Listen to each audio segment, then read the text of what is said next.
পাপা আমার গাড়ি ভেঙে গেছে। আমি একটু চিন্তা করিস না, আমি তোকে আলাদা করে বানিয়ে দেবো। পাপা আমি মাটি গাড়ি নেবো না, আমি প্লাস্টিকের গাড়ি নেবো। বেটা আমার কাছে তো পয়সা নেই, আমি তোকে প্লাস্টিকের গাড়ি কি করে এনে দেবো? বেটা তো আমাকে কিছু দিয়ে দে, তোর অনেক লাভ হবে। বাবা আমার কাছে তো কিছু নেই, আপনাকে কি দেবো আমি? আচ্ছা আল্লাহকে ভয় পা, কেউ বাবাকে কখনো খালি হাতে ফিরতে দেয় না।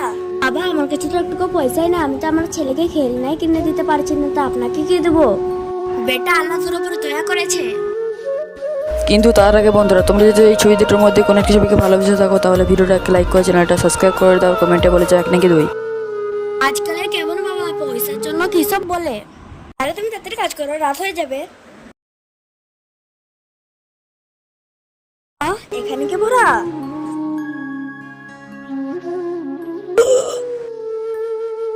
বাবা এই দেখেন আমি অনেক সোনার বালার পয়সা পেয়েছি। বাচ্চা আমারও কথা কখনো ভুল হয় না, এগুলো সব আপনার জন্য পেয়েছি, আপনিই রেখেলেন। বাচ্চা এটা তোর ভাগ্যে ছিল, এটা তুই নিয়ে না, আমি শুধু